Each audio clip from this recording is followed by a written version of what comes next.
నమస్తే, నేను Tripuram Bhaskar Reddy, assistant professor, అర్థశాస్త్ర విభాగం, ప్రభుత్వ మహిళా డిగ్రీ కళాశాల, నల్లగొండ. ఈరోజు వీడియోలో మనం నేర్చుకోబోతున్నటువంటి అంశం ద్విస్వామ్యము లేదా ద్విధాధిపత్యం. Today we are going to discuss about the duopoly market. So this is the one of the important market type of imperfect competition. అసంపూర్ణ పోటీ మార్కెట్ రకాలలో ఇది ఒక ముఖ్యమైనటువంటి మార్కెట్ రకము. సో దాని గురించి ఈరోజు మనం డిస్కస్ చేసుకుందాం. So duopoly, so this is one of the important type of imperfect competition. There are 4 types of markets under imperfect competition: monopoly, monopolistic competition, oligopoly, finally fourth one is the duopoly. So in today's class we are going to discuss about the fourth and last imperfect competition market, that is duopoly market. Duopoly is a special case of the theory of oligopoly in which there are only 2 sellers. అంటే ద్విస్వామ్యము లేదా ద్విధాధిపత్యము అనేది పరిమిత స్వామ్యానికి సంబంధించి ఉన్న ఒక ప్రత్యేకమైనటువంటి పరిస్థితి. పరిమిత స్వామ్యంలో మనకు అమ్మకందారులు పరిమిత సంఖ్యలో ఉంటారు. డ్యూయోపలీని కూడా పరిమిత స్వామ్యానికి సంబంధించినటువంటి ఒక స్పెషల్ కేసుగా ట్రీట్ చేస్తారు. అంటే ఒకవేళ అమ్మకందారులు పరిమిత సంఖ్యలో ఉంటారని చెప్పుకుంటాం కదా, వారు కనుక ఇద్దరే ఉంటే దానిని మనం ద్విస్వామ్యము లేదా ద్విధాధిపత్య మార్కెట్ అంటాం. Both the sellers are completely independent and no agreements exist between them. ఇద్దరు అమ్మకందారులు కూడా పూర్తి స్వతంత్రులుగా వ్యవహరిస్తారు. వారి మధ్య ఎలాంటి ఒప్పందం అనేది ఉండదు. A change in price and output of one will affect the other and may set a chain of reactions. అంటే ధర మరియు ఉత్పత్తికి సంబంధించి ఒక సంస్థ తీసుకునేటటువంటి నిర్ణయాలు ఇతర సంస్థల యొక్క ధర ఉత్పత్తి నిర్ణయాలను ప్రభావితం చేస్తాయి. ఇవి చర్య ప్రతిచర్యలు, గొలుసుకట్టు చర్య ప్రతిచర్యలకు ఇది దారి తీస్తుంది. ఓకే, చైన్ ఆఫ్ రియాక్షన్స్ కి ఈ పరస్పర సంబంధం అనేది దారి తీస్తుంది. Cournot model. So the oldest solution of the duopoly problem is by the famous French economist Augustin A Cournot in 1838, who took the case of 2 mineral water springs situated side by side and owned by 2 firms, namely firm A and firm B. ఈ ద్విధాధిపత్య సమస్యకు సంబంధించి అనేక రకాలైనటువంటి ఆర్థికవేత్తలు అనేక రకాల పరిష్కార మార్గాలను సూచించడం జరిగింది. అందులో స్వీజీ ఉంది, ఎడ్జ్వర్త్ నమూనా ఉంది, పాలిమ్ స్వీజీ నమూనా ఉంది, కోర్నాట్ నమూనా కూడా ఉంది. అయితే మనకు గ్రాడ్యుయేషన్ లెవెల్ సిలబస్ లో మనకు కోర్నాట్ నమూనాను మాత్రమే కామన్ కోర్ సిలబస్ లో చేర్చడం జరిగింది. So therefore we are discussing about the Cournot model of duopoly. Okay, Cournot gave a solution to the problem of duopoly in 1838. So Cournot అనేటటువంటి ఆర్థికవేత్త 2 మినరల్ వాటర్ బావులను, అంటే ఖనిజపు నీరు, మినరల్ వాటర్ ఉత్పత్తి చేసేటటువంటి ఖనిజపు బావులు పక్కపక్కనే ఉన్న వాటిని ఉదాహరణగా తీసుకున్నాడు. అవి 2 సంస్థలు వాటిపై యాజమాన్యం కలిగి ఉన్నాయి. అవేంటంటే సంస్థ ఏ మరియు సంస్థ బి. ఈ రెండు సంస్థలు ద్విస్వామ్యంలో కొనసాగేవిగా కోర్నాట్ చెప్పాడు. So assumptions. Cournot model of duopoly depends upon various assumptions. So we are about the assumptions. These assumptions, the first one is there are 2 independent sellers. In other words, interdependence of the duopoly is ignored. So ఇక్కడ మనం ఇద్దరు స్వతంత్రులైనటువంటి అమ్మకందారులు ఉంటారు అని మనం చెప్తున్నాం. In other words, interdependence of the duopoly is ignored means అంటే వారు స్వతంత్రంగా వ్యవహరిస్తారు, వాళ్ళ మధ్య పరస్పర సంబంధం, అంతర్గత సంబంధం ఉంటుంది. అయినప్పటికీ కూడా ఈ అంతర్గత సంబంధం అనేది పరిగణలోకి తీసుకోబడదు, అంటే వాళ్ళు గుర్తించరు, ఇగ్నోర్ చేయబడుతుంది, దానిని పట్టించుకోకుండా వదిలివేయటం అనేది జరుగుతుంది అన్నమాట. Okay, next, they produce and cell A homogeneous product, mineral water. అంటే ఈ 2 సంస్థలు లేదా ఈ ఇద్దరు ఉత్పత్తిదారులు సజాతీయమైనటువంటి వస్తువులను ఉత్పత్తి చేస్తున్నారు. ఏంటా సజాతీయ వస్తువులు అంటే మినరల్ వాటర్. ఇంతకుముందు మనం చెప్పుకున్నాగా ఖనిజపు నీరు అని చెప్పేసి, ఆ ఖనిజపు నీరును ఈ ఇద్దరు అమ్మకందారులు లేదా ఈ రెండు సంస్థలు ఉత్పత్తి చేస్తూ ఉన్నాయి. Next the third one, the total output must be sold out being perishable and non storable. మొత్తం ఉత్పత్తి నశ్వర వస్తువు అంటే వస్తువును నశ్వర వస్తువుగా కోర్నాట్ తీసుకున్నాడు. నాన్ స్టోరబుల్, ఇట్ మీన్స్ దానిని నిల్వ చేయడానికి అవకాశం లేదు. Okay, if the product are the output stored by a firm it will be perish. It means అది నిల్వ చేస్తే దాని యొక్క ప్రయోజనం నశించిపోతుంది, అది నశ్వర వస్తువు. కాబట్టి ఏం చేస్తున్నాయి రెండు సంస్థలు అంటే ఏబి రెండు సంస్థలు కూడా మొత్తం ఉత్పత్తిని మార్కెట్లో విక్రయిస్తాయి, నిల్వ చేసే అవకాశం లేదు కాబట్టి. The number of buyers is large. This is the common feature or common assumption which is applicable to the any type of market.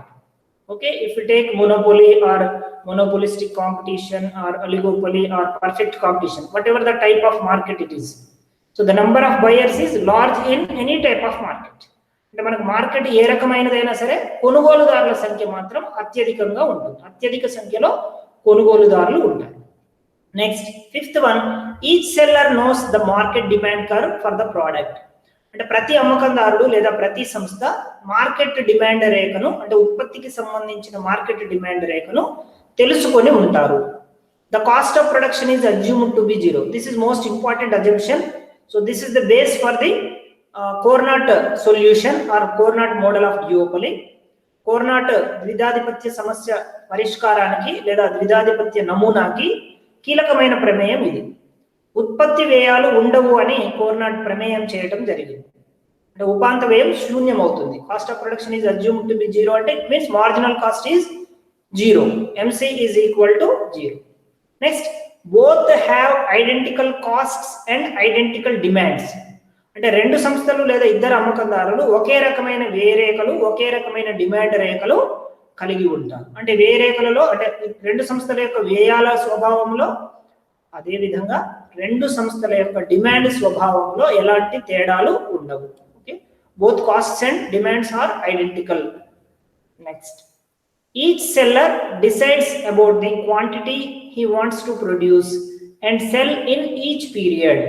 అంటే ప్రతి అమ్మకందారుడు కూడా ఏం చేస్తాడంటే ప్రతి ఒక్క పీరియడ్లో తనకు సంబంధించినటువంటి అంటే తను ఎంతైతే ఉత్పత్తి చేసి అమ్మాలని కోరుకుంటాడో అంత మేరకు అతడు ఉత్పత్తి చేసి మార్కెట్లో విక్రయించడం అనేది జరుగుతుంది. But each is ignorant about his rivals plan about output. అంటే ఇక్కడ ప్రతి అమ్మకందారుడు తన ఉత్పత్తిని నిర్ణయించుకుంటున్నాడు, కానీ అదే సమయంలో ప్రత్యర్థి యొక్క ఉత్పత్తిని ఇతడు పరిగణలోకి తీసుకోవట్లేదు. అంటే అంచనా వేయడు అనేటటువంటిది ఇక్కడ ముఖ్యమైనటువంటి ప్రమేయం. Next, the 10th assumption is at the same time each seller takes the supply output of its rival as constant. This is also most important one to regarding the Cournot model of duopoly.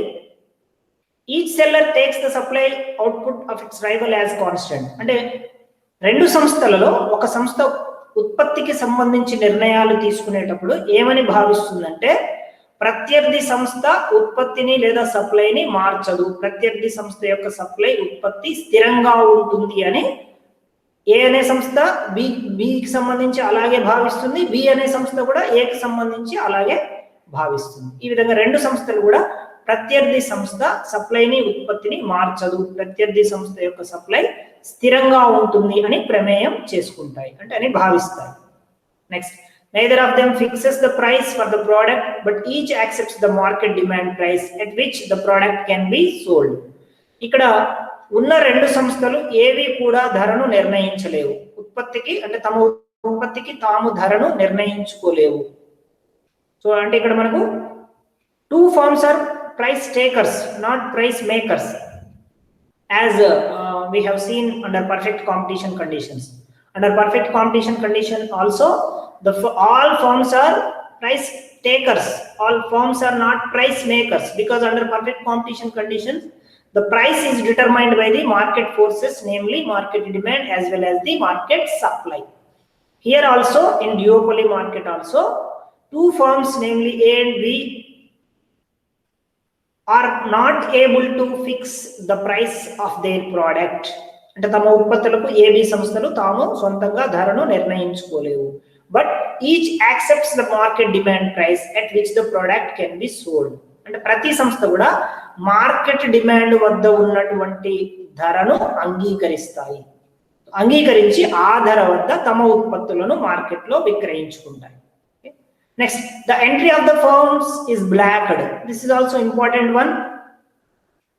అంటే కొత్త సంస్థల ప్రవేశానికి ఆటంకాలు ఉన్నాయి, అంటే కొత్త సంస్థల ప్రవేశానికి అవరోధాలు ఉన్నాయి. బ్లాక్ చేశారంటే అర్థమైంది, నిర్బంధాలు ఉన్నాయి, నిర్బంధించారు, కొత్త సంస్థలు రాకుండా అడ్డుకుంటున్నారు, బ్లాక్ చేశారు. అంటే కొత్త సంస్థలు వస్తే ఏమవుతుంది, ఇప్పుడు సంస్థల సంఖ్య పెరిగితే it will become oligopoly. If only 2 firms exist then only it is called as the duopoly. ఈ 2 సంస్థలు ఉన్నప్పుడు మాత్రమే దాన్ని ద్విస్వామ్యము లేదా ద్విధాధిపత్యం అంటాం. 2 కంటే ఎక్కువ 3, 4, 5 ఉంటే so it is not duopoly, it will become oligopoly market. అది పరిమిత స్వామ్యం అవుతుంది. అందుకోసమే ఇక్కడ కొత్త సంస్థల ప్రవేశానికి ఆటంకాలు ఉంటాయి, వాటికి అనుమతి ఉండదు, ఆ సంస్థల ప్రవేశాన్ని బ్లాక్ చేసి ఉంచుతారు. Next, each seller aims to obtaining the maximum profits. This is also common assumption or common condition or common future in any types of market. ఏ మార్కెట్ రకంలో అయినా, ఏ రకమైన మార్కెట్లో అయినా ఇది సాధారణంగా ఉండే లక్షణం. ఏంటది, ప్రతి అమ్మకందారుడు కూడా గరిష్ట లాభాలను ఆర్జించాలని లక్ష్యంగా పెట్టుకోవటం అనేది జరుగుతుంది. Okay, next, the 14th assumption under Cournot model of duopoly is revenue curves have negative slope. This is also common condition or common feature of imperfect competition markets, whether it is monopoly or oligopoly or monopolistic competition or duopoly. So okay, in 4 types of markets under imperfect competition, the revenue curves have negative slope. అంటే ఏకస్వామ్యము, ఏకస్వామ్యపు పోటీ, పరిమిత స్వామ్యము, ద్విస్వామ్యము, ఈ 4 కూడా మనకు అసంపూర్ణ పోటీ మార్కెట్లోని రకాలు. ఈ 4 అసంపూర్ణ పోటీ మార్కెట్ రకాలలో కూడా డిమాండ్ రేఖలు లేదా రాబడి రేఖలు రుణాత్మక వాలును కలిగి ఉంటాయి. Left to right downward slope, ఎడమ నుంచి కుడి వైపుకు కిందకు వాలుతూ ఉంటాయి. Okay, next, firms will attain equilibrium where marginal cost is equal to marginal revenue. This is also common condition for all types of markets under imperfect competition. అసంపూర్ణ పోటీ market రకాలలో అన్ని రకాల మార్కెట్లకు, అంటే ఏకస్వామ్యము, ద్విస్వామ్యము, ఏకస్వామ్యపు పోటీ, పరిమిత స్వామ్యం, 4 రకాల మార్కెట్లకు కూడా సంస్థ సమతౌల్యానికి ఒకే ఒక నిబంధన ఉంది. అదేంటంటే the marginal cost of the firm must be equal to the marginal cost of the firm. అంటే సంస్థ యొక్క ఉపాంత వ్యయము సంస్థ యొక్క ఉపాంత రాబడికి సమానంగా ఉండాలి. MC must be equal to MR. This is the important condition for the equilibrium of the firm under imperfect competition. Any type of markets under imperfect competition. Here also under duopoly also this is the common condition for equilibrium, that is MC is equal to MR. But here under duopoly marginal cost is 0. Okay, already Cournot assumed that the cost of production is 0. ఉత్పత్తి వ్యయం శూన్యమని మనకు కోర్నాట్ ముందుగానే ప్రమేయం చేశాడు. ఉత్పత్తి వ్యయం శూన్యం అంటే అర్థం ఏంటి, marginal cost is also 0. So as MC is equal to 0, the condition for equilibrium under duopoly market condition is MC is equal to MR is equal to 0. So మనకు ఉపాంత వ్యయం శూన్యం అవుతుంది ద్విస్వామ్యంలో, కాబట్టి మనకు సమతౌల్య నిబంధన MC is equal to MR, కాబట్టి MR 0 అయిన కాడ సంస్థ సమతౌల్య స్థితికి వస్తుంది. MC MR సమానం కావాలి, సో అది సమతౌల్య నిబంధన. మరి ఇక్కడ MC శూన్యంగా ఉందంటే అర్థం ఏంటి, సంస్థ సమతౌల్య స్థితికి చేరుకోవాలంటే ఉపాంత రాబడి కూడా శూన్యం కావాలి. So therefore the condition for equilibrium of the firm under duopoly market condition is marginal cost equal to marginal revenue is equal to 0. Both MC and MR must be equal to 0. అంటే ఉపాంతమే ఉపాంత రాబడి రెండు శూన్యం కావాలి, అప్పుడు మాత్రమే సంస్థ సమతౌల్య స్థితికి చేరుకుంటుంది. Okay, these are the important assumptions made by the Cournot under his duopoly market or duopoly model. Okay, next, The important topic which we are going to discuss now is the price and output determination under duopoly. So this is also known as the Cournot solution of duopoly. ద్విస్వామ్యంలో ధర మరియు ఉత్పత్తి నిర్ణయం లేదా కోర్నాట్ యొక్క పరిష్కారం, ద్విస్వామ్య సమస్యకు పరిష్కారం. Okay, what is the duopoly problem? The problem of duopoly is the determination of price and output. So that is the problem. Okay, here Cournot gave a solution to the problem of duopoly. So that solution is well known as the Cournot solution. So this is also known as the price and output determination under duopoly markets. So we can say this as equilibrium of the firms under duopoly condition. అంటే దీనినే మనం ధర ఉత్పత్తి నిర్ణయంగా పేర్కొనవచ్చు, కోర్నాట్ పరిష్కార మార్గంగా పేర్కొనవచ్చు, మరొక విధంగా సంస్థల యొక్క సమతుల్యంగా కూడా పేర్కొనవచ్చు. అంటే ధర ఉత్పత్తి నిర్ణయం ఎక్కడ జరుగుతుంది, ఎక్కడైతే సంస్థ సమతుల్య స్థితికి చేరుకుంటుందో అక్కడే ధర ఉత్పత్తి నిర్ణయం జరుగుతాయి. ఓకే, సో ఇప్పుడు దాని గురించి మనం విపులంగా నేర్చుకునే ప్రయత్నం చేద్దాం.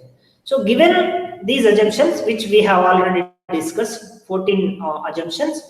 Suppose there are two mineral water springs exploited by two firms, namely A and B. అంటే ఈ ప్రమేయాల ఆధారంగా మనం ఒక మినరల్ వాటర్ యొక్క బావులు, అంటే ఖనిజపు నీరు ఉత్పత్తి చేసే బావులు రెండు సంస్థల యొక్క ఆధీనంలో ఉన్నాయి, రెండు సంస్థల చేత నిర్ణయించబడుతున్నాయి. వాటి పేర్లు ఏంటంటే A మరియు B అనే సంస్థలు. So the marginal cost of both A and B are assumed to be 0. Already we have discussed in the introduction part of this lesson. ఏంటంటే రెండు సంస్థల యొక్క ఉపాంత వ్యయాలు శూన్యంగా ఉంటాయి. MCA is equal to 0 as well as MCB is equal to 0. So that they coincide with the OX axis. It means the horizontal axis. అంటే సంస్థలు A మరియు B సంస్థల యొక్క ఉపాంత వ్యయ రేఖలు ఉపాంత వ్యయాలు శూన్యంగా ఉంటాయి కాబట్టి OX అక్షంలో కలిసిపోయి ఉంటాయి. జనరల్ గా మనకి ఏమవుతుందంటే ఏ మార్కెట్ లో తీసుకున్న మన ఉపాంత వ్యయ రేఖలు యు ఆకారంలో గీస్తాం, whether it is a perfect competition or monopoly or oligopoly or monopolistic competition. Okay, the MC curve is in U shape, అది యు ఆకారంలో ఉంటుంది. But under duopoly condition where marginal cost of both firms is 0, so therefore the marginal cost curves of firms A and B are coincide with the OX axis, the horizontal axis. అంటే AB సంస్థల యొక్క ఉపాంత వ్యయాలు శూన్యంగా ఉన్నాయి కాబట్టి ఈ రెండు సంస్థల యొక్క ఉపాంత వ్యయ రేఖలు OX అక్షంలో కలిసిపోయి ఉంటాయి. సో అంటే అర్థం ఏంటి, ఇప్పుడు OX అక్షాన్ని MR రేఖ తాకిన చోట ఉపాంత రాబడి శూన్యం అవుతుంది, ఉపాంత వ్యయం శూన్యం అవుతుంది, అక్కడ ధర ఉత్పత్తి నిర్ణయించబడుతుంది అని అర్థం అన్నమాట. Okay, so let us start with firm A. అంటే మనం ఇప్పుడు A అనే సంస్థతోటి ప్రారంభిద్దాం. Firm A gets maximum profit if it produce half of the total production. అంటే A అనే సంస్థ మొత్తం మార్కెట్ ఉత్పత్తిలో సగం ఉత్పత్తి చేసినప్పుడు గరిష్ట లాభాలను పొందుతుంది. ఇక్కడ మీకు ఒక సందేహం రావచ్చు, సగం ఉత్పత్తి చేసినప్పుడు సంస్థ ఎందుకు గరిష్ట లాభాలను పొందుతుంది? గరిష్ట లాభాలు పొందిన దగ్గర సంస్థ సమతుల్యంలో ఉంటుంది కదా. సో అది ప్రధాన నిబంధన. మనం ఇక్కడ ఏం డిస్కస్ చేసుకున్నాం, we have discussed that there is only one condition for equilibrium of the firm to attain maximum profit, that is marginal cost must be equal to the marginal revenue. But there is an important assumption made by Cournot, that is marginal cost of both firms is 0. Therefore the firm will attain equilibrium where marginal cost is equal to marginal revenue is equal to 0. అంటే సంస్థ యొక్క ఉపాంత వ్యయము ఉపాంత రాబడి రెండు శూన్యమైన దగ్గర సంస్థ సమతుల్యంలో ఉంటుంది. So మనం మొత్తం డిమాండ్ లేదా మొత్తం ఉత్పత్తి డిమాండ్ రేఖ X అక్షాన్ని తాకిన చోట అనుకుంటాం, AR రేఖను తాకిన చోట. సో అక్కడి నుంచి మధ్యలో మాత్రమే MR రేఖ X అక్షాన్ని ఖండిస్తుంది. ఎందుకంటే దీనికి మనం అసంపూర్ణ పోటీ మార్కెట్లో రాబడి రేఖల స్వభావం తెలిసి ఉంటే సులభంగా అర్థం చేసుకోవచ్చు. Okay, we can easily understand when we have sufficient knowledge about the features of the revenue curves under imperfect competition. అసంపూర్ణ పోటీ మార్కెట్లో రాబడి రేఖలకు సంబంధించిన మన పరిపూర్ణ జ్ఞానం ఉంటే ఇది ఈజీగా అర్థం చేసుకోవచ్చు. As per the assumptions of the imperfect competition conditions, అసంపూర్ణ పోటీ మార్కెట్ రాబడి రేఖలో ఉన్న కండిషన్ లేదా అజంప్షన్ ప్రకారం ఉపాంత రాబడి రేఖ y అక్షానికి సగటు రాబడి రేఖకు మధ్యలో ఉంటుంది, exactly middle portion. So that the distance between or the gap between y axis and MR curve is exactly equal to the distance between MR curve and AR curve. అంటే y అక్షానికి MR రేఖకు మధ్య ఉన్న దూరము MR రేఖకు AR రేఖకు మధ్య ఉన్న దూరము సమానంగా ఉంటాయి. ఇది అసంపూర్ణ పోటీ మార్కెట్లో రాబడి విశ్లేషణలో ఉన్న నిబంధన, ఓకే, లేదా లక్షణం. సో దీనివల్ల ఏమవుతుంది, డిమాండ్ రేఖ లేదా సగటు రాబడి రేఖ x అక్షాన్ని తాకిన బిందువుకి 0 అక్షము లేదా y అక్షానికి కరెక్ట్ మధ్యలో MR రేఖ x అక్షాన్ని ఖండిస్తుంది. అంటే అర్థం ఏంటి, సగం ఉత్పత్తి, మొత్తం ఉత్పత్తి AR రేఖ x అక్షాన్ని తాకిన బిందువు అనుకుంటే మనకి MR రేఖ x అక్షాన్ని ఎక్కడ ఖండిస్తుంది అంటే మిడిల్ పోర్షన్ లో ఖండిస్తుంది. సో మనం అది రేఖాచిత్రంలో మళ్ళీ సమగ్రంగా చూస్తాము. సో ఇక్కడ మనకు తెలిసింది ఏంటంటే సంస్థ సగం ఉత్పత్తి చేసినప్పుడు గరిష్ట లాభాన్ని పొందుతుంది. సగం ఉత్పత్తి దగ్గర మాత్రమే MR రేఖ x అక్షాన్ని ఖండిస్తుంది. అంటే MC is equal to MR is equal to 0 అవుతుంది. So firm A gets maximum profit if it produces half of the total market demand or total production. Okay, so అంటే సంస్థ మొత్తం ఉత్పత్తిలో, మార్కెట్లో ఉన్న మొత్తం ఉత్పత్తిలో సగం ఉత్పత్తి చేసి ఏ అనే సంస్థ గరిష్ట లాభాన్ని పొందుతుంది. Now firm B enters into the market with the assumption that its rivals means A's production is constant, and by keeping the leftover market demand in its mind, it tries to maximum its profits by producing half of the leftover production. It means half production. ఇప్పుడు B అనే సంస్థ మార్కెట్లోకి enter అవుతుంది. అది ఏమని ప్రమేయం చేసుకుంటుందంటే, ఏమని భావిస్తుందంటే, తన యొక్క ప్రత్యర్థి అయిన ఏ ఉత్పత్తి స్థిరంగా ఉంటుంది, ఏ సప్లైని మార్చడు అని భావించి ఏ ఉత్పత్తి చేయగా మిగిలిన మార్కెట్, అంటే ఏ సగం ఉత్పత్తి చేస్తే మిగిలినది ఎంత, మళ్ళీ మిగతా సగం, ఆ సగంలో సగం మళ్ళీ B సంస్థ ఉత్పత్తి చేస్తుంది. సగంలో సగం అంటే పావు, 1/2లో హాఫ్ అంటే 1/4.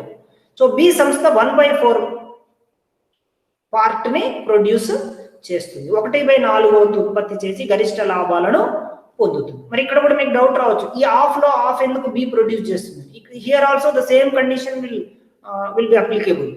ఇక్కడ కూడా అదే నిబంధన అమల్లో ఉంటుంది. ఏంటది? సో మిగిలిన హాఫ్ పార్ట్ లో మళ్ళీ B సంస్థ యొక్క MR రేఖ కరెక్ట్ గా మిడిల్ పోర్షన్ లోనే x అక్షాన్ని తాకుతుంది. అంటే 50% ప్రొడక్షన్ వద్దనే MRB x అక్షాన్ని ఖండిస్తుంది. There only MC is equal to MRB is equal to 0 అవుతుంది. అంటే ఉపాంత రాబడి శూన్యం అవుతుంది 50% ప్రొడక్షన్ దగ్గర. అందుకే మిగిలిన ఉత్పత్తిలో సగం అనగా 1/4 వంతు ఉత్పత్తి చేస్తూ B అనే సంస్థ సమతుల్య స్థితికి చేరుకొని గరిష్ట లాభాలను పొందుతుంది. Okay, in this way the firm B produces 1/4 of the total production. Okay, మొత్తం ఉత్పత్తిలో సగమేమో ఏ ఉత్పత్తి చేసింది, మిగిలిన సగంలో సగం అంటే 1/2లో సగం అంటే 1/4 B ప్రొడ్యూస్ చేసింది. Due to the entry of B firm, production rises and price falls. అంటే B సంస్థ మార్కెట్లోకి ప్రవేశించడం వల్ల మార్కెట్లో ఉత్పత్తి పెరుగుతుంది. సో ఇది డిమాండ్ సప్లై సిద్ధాంతం ప్రకారం మార్కెట్లో ఉత్పత్తి సప్లై పెరిగితే ధర తగ్గుతుంది. B ఎంటర్ కావడం వల్ల మార్కెట్లో ధర తగ్గుతుంది. అందువల్ల ఏమవుతుంది, ఏ సంస్థ యొక్క వచ్చే లాభాలు తగ్గుతాయి. Therefore, profits of the firm A falls. The consequence is, by assuming B's production as constant, firm A produces half of the leftover amount, that is half of the 3/4 production. So it means 1/2 into 3/4, that is equal to 3/8. So this much of production made by the firm A. అంటే B సంస్థ ఉత్పత్తి చేసిన తర్వాత మళ్ళీ A తన ఉత్పత్తిని మార్చుకుంటుంది, revise చేస్తుంది. ఎందుకు రివైజ్ చేస్తుంది అంటే B ఎంటర్ కావడం వలన మార్కెట్లో ధర తగ్గింది, ఏ సంస్థకు వచ్చే లాభాలు తగ్గాయి. అందువలన పూర్వ స్థాయిలో ఉత్పత్తిని ఏ చేయదు, మళ్ళీ మార్చుకుంటుంది. మార్చుకునేటప్పుడు మళ్ళీ ఏం చేస్తుంది, ఇప్పుడు ఏ ప్రొడక్షన్ అంటే 1/4. 1/4 అంటే టోటల్లో 100%లో 1/4 25% పోతే మిగిలింది 3/4 లేదా 75%. లెఫ్ట్ ఓవర్ ప్రొడక్షన్ 3/4 అంటే B ఉత్పత్తి చేయగా మిగిలింది. సో దీంట్లో సగం అంటే half of the 3/4 item, that is 3/8, 3/8 వంతు భాగాన్ని ఏ సంస్థ ఉత్పత్తి చేసి మళ్ళీ గరిష్ట లాభాన్ని పొందుతుంది. So this indicates a fall in the production of firm A and this leads to a rise in the price level. చూడండి ఫస్ట్ పార్ట్ లో ఏ ఎంత ఉత్పత్తి చేసింది మనకి 1/2 ఉత్పత్తి చేసింది, దిస్ ఇస్ 1/2. నెక్స్ట్ పోర్షన్ లో ఎంత ఉత్పత్తి చేసింది 3/8 ఉత్పత్తి చేసింది, అంటే ఏ యొక్క ఉత్పత్తి తగ్గింది. సో దీని వలన ఏమవుతుంది మళ్ళీ ధర పెరుగుతుంది, అంటే ఏ యొక్క ప్రతిచర్య వలన మొత్తం మార్కెట్లో సప్లై లేదా ఉత్పత్తి తగ్గి ధర పెరుగుతుంది. Now firm B reacts to this and raise its production to half of the 5/8. It means 1 minus 3/8. So B సంస్థ మళ్ళీ ప్రతిచర్యకు పూనుకుంటుంది, ఎందుకంటే మళ్ళీ ఇక్కడ ధర పెరిగింది. ఓకే, పెరిగిన ధర వద్ద మళ్ళీ ఈ సంస్థ తన ఉత్పత్తిని మార్చుకోవాలి. ధర పెరిగినప్పుడు ఏమవుతుంది, ఈ సంస్థ ఉత్పత్తిని పెంచుకుంటుంది, సప్లైని పెంచుకుంటుంది. అది ఇంతకుముందు 1/4 ఉత్పత్తి చేసింది, ఇప్పుడు మళ్ళీ రివైజ్ చేసుకుంటుంది. ఎట్లా రివైజ్ చేస్తుందంటే ఏ సంస్థ ఉత్పత్తి 3/8 పోగా 1 is 100% టోటల్ మార్కెట్. ఈ టోటల్ మార్కెట్ లో ఏ ప్రొడక్షన్ 3/8 పోతే మిగిలినది 5/8. ఓకే, ఈ 5/8 లో మళ్ళీ హాఫ్ ప్రొడక్షన్ బి చేస్తుంది. ఈ విధంగా హెన్స్ ప్రైస్ ఫాల్స్, అంటే బి ప్రొడక్షన్ లోకి ఎంటర్ అయిన తర్వాత మొత్తం మార్కెట్ లో సప్లై అనేది పెరుగుతుంది. సప్లై పెరగడం వలన ఏమవుతుంది, ధర పడిపోతుంది. అంటే ఏ చర్యల వలనేమో ఉత్పత్తి తగ్గుతుంది, ధర పెరుగుతుంది. బి చర్యల వలన ఉత్పత్తి పెరిగి ధర తగ్గుతుంది. సో ఈ రెండు రకాల చర్యలు ఉంటాయి. Thus when firm A reduces its production price rises, అంటే ఏ ఉత్పత్తిని తగ్గించడం వల్ల ధర పెరుగుతుంది మార్కెట్లో. And when firm B increases its production price falls, అంటే బి ఉత్పత్తిని పెంచడం వల్ల ధర తగ్గుతుంది. And finally this leads to the equilibrium price level. ఈ విధంగా ఏ బి చర్య ప్రతిచర్యల వలన అంతిమంగా ఏం జరుగుతుందంటే ఒక సమతౌల్య ధర నిర్ణయించబడుతుంది. ఆ ధర మార్కెట్ లో ఫిక్స్ అయిపోతుంది. That is the Cournot solution. దాన్నే మనం కోర్నాట్ యొక్క పరిష్కారం. మీకు డౌట్ రావచ్చు, ఇట్లా ఏ చర్యకు బి ప్రతిచర్య, మళ్ళీ బి ప్రతిచర్యకు ఏ ప్రతిచర్య. So action and reactions between the A and B. So where these reactions will be stopped. So that is the solution.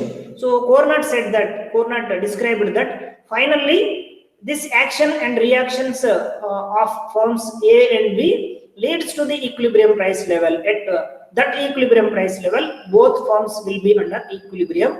So and both firms will accept the same price, that is equilibrium price. Okay. Now in the final equilibrium situation, firm A produces 1/3 of the total product and similarly firm B also produces 1/3 of the total production. And చివరికి సమతౌల్య పరిస్థితి ఏర్పడినప్పుడు మొత్తం market లో ఏ అనే సంస్థ 1/3 వంతు ఉత్పత్తి చేస్తుంది, అదే విధంగా బి అనే సంస్థ కూడా 1/3 వంతు ఉత్పత్తి చేస్తుంది. So thus firms A and B together will satisfy 2/3 of the total demand. అంటే ఏ బి అనే రెండు సంస్థలు కలిపి మొత్తానికి 2/3 వంతు, అంటే 1/3 ప్లస్ 1/3 కలిపితే ఇట్ విల్ బికమ్ 2/3, 2/3 వంతు ఉత్పత్తిని చేస్తారు. So these are the productions or action and reactions of the both firms A and B. So first A firm enter అయింది మార్కెట్ లో, మొత్తం ఉత్పత్తిలో సగం ఉత్పత్తి చేసింది 1/2 50%, పర్సంటేజ్ లో కూడా మెన్షన్ చేశాను.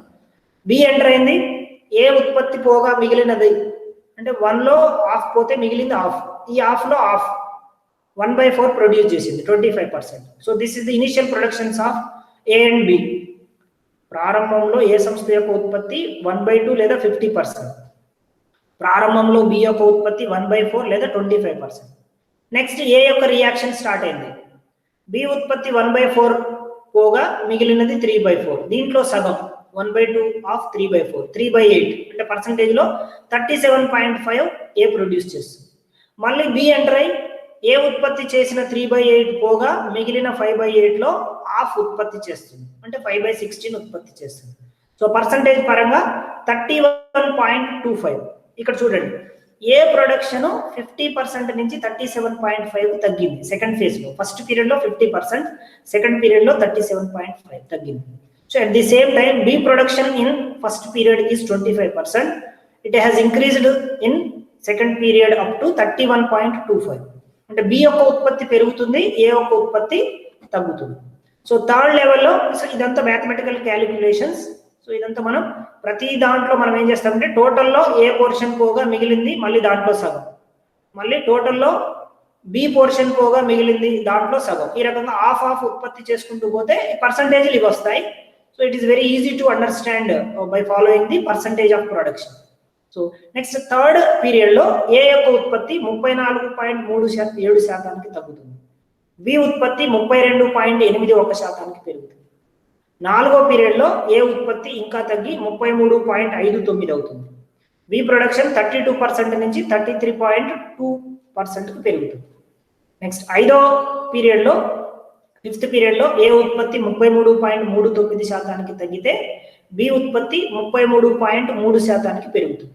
నెక్స్ట్ సిక్స్త్ పీరియడ్లో ఇది ఏ ప్రొడక్షన్ 33.39 నుంచి 33.34 తగ్గుతుంది, బి యొక్క ఉత్పత్తి 33.30 నుంచి 33.32% పెరుగుతుంది. ఇదంతా కూడా సేమ్ ఇదే ఫార్ములా, ఏ ఉత్పత్తి పోగా మిగిలిన దాంట్లో సగం, ఆ సగంలో సగం బి ఉత్పత్తి చేస్తుంది, బి ఉత్పత్తి పోగా మిగిలింది దాంట్లో సగం ఏ ఉత్పత్తి చేస్తుంది. అలా చేస్తూ పోతే ఈ పర్సంటేజెస్ మనకు వస్తాయి.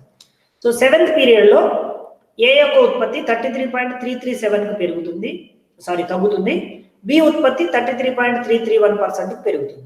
లాస్ట్ అండ్ ఫైనల్ ఎయిత్ పీరియడ్కి వచ్చేసరికి ఏ ఉత్పత్తి 33.333%కి వస్తుంది, బి ఉత్పత్తి కూడా 33.333%కి వస్తుంది. అంటే టోటల్ వన్ థర్డ్ పోర్షన్. ఇది ఎలా వచ్చిందంటే ఏ ఉత్పత్తి అంటే బి ఉత్పత్తి 5461/16384, టోటల్ 100% ప్రొడక్షన్ లో ఇది తీసేస్తే 10,923/16,384 వస్తుంది. దీంట్లో సగం అంటే ఇంత వస్తుంది మనకు 10,923/32,768. అది మనం క్యాలిక్యులేట్ చేసి సాల్వ్ చేస్తే 33.333% వస్తుంది. సో బి ప్రొడక్షన్ కూడా ఫైనల్ గా ఇలాగే వస్తుంది. అంటే అంతిమంగా so both firms A and B will produce one third portion of the total market or total demand. So this is the total picture showing the production rival actions and reactions of firm A and B. Okay, so this is the first period. In first period firm A produced 50% of total output, firm B produced 25%. So firm A production is decreasing, so it decreases from 50% to 33.33%. ఏ యొక్క ఉత్పత్తి తగ్గుతుంది ఒక్కొక్క period కి, first 50, తర్వాత 37.5, 34.375, 33.59, 33.39, 33.34, 33.337, finally 33.333. so this is one third. but B production పెరుగుతుంది, first it produces only 25%, 1/4 of the total market. So the production of B is increasing from 25% to 33% at 8th period. 8వ దశకు వచ్చేసరికి 8వ period వచ్చేసరికి B ఉత్పత్తి 25 నుంచి 33.333%కి పెరిగింది. Finally B also producing 1/3 of the total market. So ఈ రకంగా A మొత్తం మార్కెట్ లో 1/3 ప్రొడక్షన్ చేస్తుంది, B 1/3 ప్రొడక్షన్ చేస్తుంది. ఓకే, సో ఇది మనం రేఖాచిత్రం ద్వారా తెలుసుకుందాం. So this is the graphical representation or graphical explanation about the Cournot solution. Okay, Cournot యొక్క పరిష్కార మార్గానికి లేదా price and output determination or equilibrium of the firms A and B under duopoly. So the DD1 is the demand curve or AR curve, average revenue curve, this green line. Okay, it has negative slope, so it touches the y and x axis at point D, it touches the y axis, at point D1 it touches the x axis. ఇది XY అక్షాలను తాకింది DD1 అనేది. So MRA blue colour line is the marginal revenue of the firm A, marginal revenue curve of firm A అంటే ఏ సంస్థ యొక్క ఉపాంత రాబడి రేఖ ఇది. So ఈ డాటెడ్ లైన్ రెడ్ లైన్ ఏమో MRB, ఇట్ మీన్స్ B అనే సంస్థ యొక్క ఉపాంత రాబడి రేఖ. So OD1 is the total output or total market, మొత్తం మార్కెట్ OD1 గా ఉంది, మొత్తం డిమాండ్. సో దీంట్లో ఫస్ట్ ఏ అనే సంస్థ మార్కెట్ లోకి ఎంటర్ అయినప్పుడు so it will produce 50% of the total market. Total market is OD1, 50% is the OQ. Why OQ is 50%? Because so the MR curve is always intersects the x axis exactly middle of the y axis and the AR curve. అంటే ఉపాంత రాబడి రేఖ ఎప్పుడు కూడా x అక్షాన్ని ఎప్పుడు ఖండిస్తుందంటే ఇది y అక్షానికి సగటు రాబడి రేఖకు మధ్యలో మాత్రమే ఖండిస్తుంది. సో ఇది మనకు అసంపూర్ణ పోటీ మార్కెట్ లో ఉన్న ముఖ్యమైన లక్షణం. ఇంతకుముందు చెప్పుకున్నట్టుగా ఈ y అక్షానికి MR రేఖకు AR రేఖకు మధ్య ఉన్న దూరం ఎగ్జాక్ట్లీ ఈక్వల్ ఉంటుంది. మీరు గమనించండి, చూడండి. సో ఈ ట్రయాంగిల్ పోర్షన్ ఉంది కదా, DOQ, ఈ ట్రయాంగిల్, అలాగే DQD1 ఇది సేమ్ ఉంటాయి డిస్టెన్స్. సో అందుకోసమే MR కర్వ్ ఎప్పుడు కూడా 50% మిడిల్ పోర్షన్ లో కట్ చేస్తుంది. అంటే అర్థమైంది, ఇక్కడ సంస్థ సమతుల్యంలో ఉంటుంది. Because the condition for equilibrium of the firm under duopoly market is marginal revenue must be equal to 0. Marginal revenue must be 0 అంటే ఉపాంత రాబడి శూన్యం కావాలి. ఇక్కడ Q బిందువు దగ్గర MR రేఖ X అక్షాన్ని ఖండించింది అంటే ఇక్కడ సంస్థ యొక్క ఉపాంత వ్యయము ఉపాంత రాబడి శూన్యమైనది. కాబట్టి ఇక్కడ A అనే సంస్థ సమతుల్యంలో ఉంటూ OQ పరిమాణంలో ఉత్పత్తి చేసి ఎంత ధర నిర్ణయించబడింది మార్కెట్ ధర, it is equal to the average revenue. Here average revenue is TQ, సగటు రాబడి TQ. సో దీనికి సమానంగా ధర ఉంటుంది. Because there is no difference between price and average revenue. ధర సగటు రాబడి రెండు ఒకటే, ఆ రెండింటి మధ్య వ్యత్యాసం లేదు. కాబట్టి average revenue is TQ, at the same time price is OP, both are equal. OP is equal to TQ. Okay, so the total revenue of the firm A is the OPTQ. This is also total profit. So under duopoly market, the total revenue is the total profit of the firm because the total cost is 0. So ekkadaina sare manam A market లో అయినా సరే లాభాన్ని తెలుసుకోవాలంటే మనం ఏం చేస్తామంటే రాబడిలోంచి ఖర్చులు తీసేస్తాం. రాబడిలోంచి ఖర్చులు తీసివేయగా మిగిలినది the surplus remaining after this subtraction of the total cost from total revenue, then it is known as the profit of that firm. But under duopoly, the total revenue is the total profit of the firm because there is no total cost. Here total cost is 0. ఉపాంత వ్యయం శూన్యం కాబట్టి మొత్తం వ్యయం కూడా శూన్యం ఉంది. TC 0 కాబట్టి TR ఎంత ఉంటే సంస్థ యొక్క లాభం కూడా అంతే. So the profit of the firm A is OPTQ. So in this situation, firm B enters into the market. So ఇది ఫస్ట్ పీరియడ్ లో బి ఎంటర్ అయినప్పుడు ఇక బికి మిగిలిన మార్కెట్ ఏంది QD1, because already OQ portion is producing by the firm A సంస్థ ద్వారా OQ పరిమాణంలో ఉత్పత్తి జరుగుతుంది కాబట్టి ఇక మిగిలింది ఏంది బికి QD1 ఉంది. సో ఇందులో మళ్ళీ దాని యొక్క రాబడి రేఖ ఎగ్జాక్ట్లీ మిడిల్ పోర్షన్ లో కట్ చేస్తుంది. Middle portion is N. So QD1 is the total output for firm B. A ఉత్పత్తి చేయగా ఇక బికి మిగిలింది ఇదే QD1. ఇందులో సగం 50% లో సగం అంటే 25% QN మేరకు బి ఉత్పత్తి చేస్తుంది. Okay, the production of firm B in first period is QN, it means 25%. So OD1 is the 100% total production, OQ is the 50%, QD1 also 50%. So ఈ 50% లో మళ్ళీ ఆఫ్ అంటే QN 25% అవుతుంది, ND1 25% అవుతుంది. సో ఈ విధంగా QN మేరకు బి సంస్థ ఉత్పత్తి చేసి ఎంత ధరకు అమ్ముతుంది మార్కెట్ లో ధర OP1 అవుతుంది. చూడండి ఇక్కడ మార్కెట్ ధర OP నుంచి OP1 కు తగ్గింది. The market price falls from OP to OP1 because the entry of the firm B సంస్థ మార్కెట్ లోకి ప్రవేశించటం వలన మనకేం జరిగింది, ధర తగ్గింది, ఉత్పత్తి పెరిగింది. ఇంతకుముందు ఓన్లీ ఏ ఉత్పత్తి చేసినప్పుడు OQ ఉంది, ఇప్పుడు బి ఉత్పత్తి చేయడం వల్ల రెండు కలిపి 75% అయింది. ON టోటల్ ప్రొడక్షన్ అయింది. సప్లై పెరగడం వల్ల మార్కెట్ లో ధర తగ్గుతుంది, OP నుంచి OP1 కు తగ్గుతుంది. సో దీని వలన ఏ సంస్థకు వచ్చే లాభం తగ్గుతుంది. ముందు బి సంస్థ లాభం చూద్దాం. బి సంస్థ లాభం ఎంత, దీని టోటల్ రెవెన్యూ ఎంత ఉంటే టోటల్ ప్రాఫిట్ కూడా అంతే ఉంటుంది. ఎంత అది QSRN. QSRN is the total profit of the B firm B సంస్థ యొక్క మొత్తం రాబడి లేదా మొత్తం లాభం. సో ఇక్కడ ఏ సంస్థకు వచ్చే లాభం పడిపోతుంది. చూడండి ఎలాగంటే ఇంతకుముందు మనకు ఓన్లీ ఏ సంస్థ మార్కెట్ లో ఉత్పత్తి చేస్తున్నప్పుడు దాని యొక్క మొత్తం రాబడి లేదా మొత్తం లాభం ఎంత ఉంది, OPTQ ఉంది. ఇప్పుడు ధర OP1 కు తగ్గడం వలన ఏ సంస్థ యొక్క రాబడి లేదా లాభం OP1SQ కు తగ్గిపోయింది. అందువలన ఏ మళ్ళీ రియాక్షన్ స్టార్ట్ చేస్తుంది. ఏమని స్టార్ట్ చేస్తుంది, బి ఉత్పత్తి QN మార్చదని చెప్పేసి మిగిలిన 75% లో మళ్ళీ 50% ప్రొడ్యూస్ చేయడం ప్రారంభిస్తుంది. సో ఈ రకంగా యాక్షన్ రియాక్షన్ స్టార్ట్ అయ్యి ఫైనల్ గా ఎక్కడ ఆగిపోతారు, ఏ తన 50% ప్రొడక్షన్ ని తగ్గిస్తూ 33.33 దగ్గర ఆగిపోతుంది. బి తన 25% ప్రొడక్షన్ ని పెంచుకుంటూ పోతూ 33.33 దగ్గర ఆగిపోతుంది. So both will produce 1/3 of the total demand or total output in the market. Okay, this is the final equilibrium solution under duopoly market. Okay, here DD1 is the demand curve as we have seen in the previous graph. This is also known as average revenue curve. సగటు రాబడి రేఖ లేదా demand రేఖ DD1. So ఈ pink line ఏ సంస్థ యొక్క ఉపాంత రాబడి రేఖ, ఈ blue line B సంస్థ యొక్క ఉపాంత రాబడి రేఖ. ఓకే, ఏ సంస్థ యొక్క ఉపాంత రాబడి రేఖ క్యూ బిందువు దగ్గర x అక్షాన్ని ఖండించింది అంటే అర్థం ఏంటి, here MRA is equal to 0 అంటే ఏ సంస్థ యొక్క ఉపాంత రాబడి శూన్యమైంది. ఇక్కడ సంస్థ సమతుల్యంలో ఉంటుంది. సంస్థ సమతుల్యంలో ఉంటూ ఎంత ధరకు అమ్ముతుంది, ఓపీ ధరకు అమ్ముతుంది. ఓపీ ధరకు అమ్ముతుంది, ఓక్యూ పరిమాణంలో ఉత్పత్తి చేస్తుంది. ఓకే, నెక్స్ట్ బి అనే సంస్థ ఎంత ఉత్పత్తి చేస్తుంది అంటే బి అనే సంస్థ యొక్క ఉపాంత రాబడి రేఖ x అక్షాన్ని ఖండించిన దగ్గర అది సమతుల్యంలో ఉంటుంది.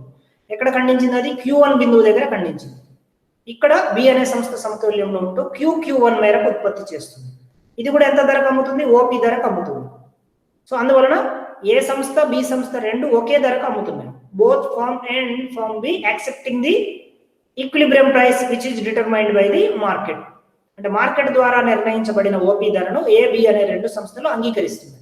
సో ఇక్కడ the profit of firm A is OPRQ.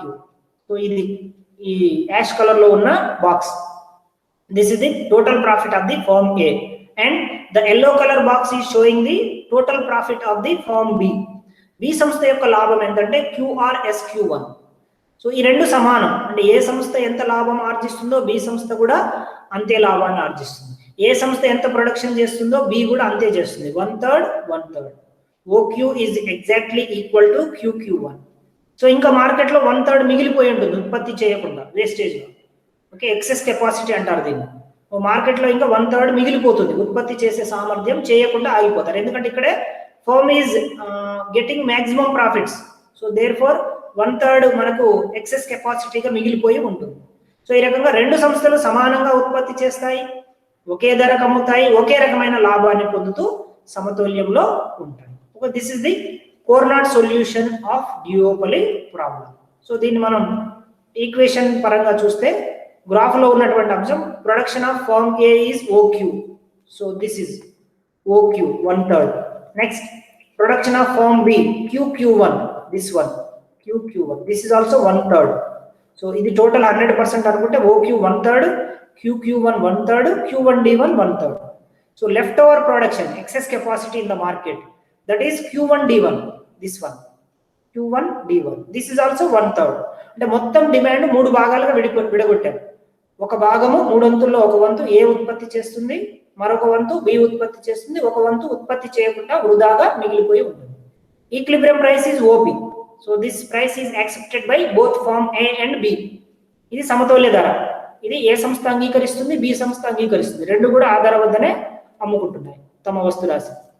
Next profit of firm A OPRQ. A సంస్థ యొక్క లాభం ఇలా చూసాం కదా, ఏంటది OPRQ. ఇది ఎలా వస్తుంది మనకు, quantity into price, output into price. Output is OQ, price is OP. So if we multiply quantity with price then we will get this box OPRQ. The OPRQ rectangle is the total profit of the firm A and profit of firm B QRSQ1, this one QRSQ1, this yellow box. So this is also 1/3 production and the same profit which is earning by A, firm B also earning the same. అంటే ఏ సంస్థ ఎంత లాభం పొందితే B సంస్థ కూడా అంతే లాభం పొందుతుంది. Profit of both firms and A and B is the same. It means OPRQ area is exactly equal to QRSQ1. So this one OPRQ is equal to QRSQ1.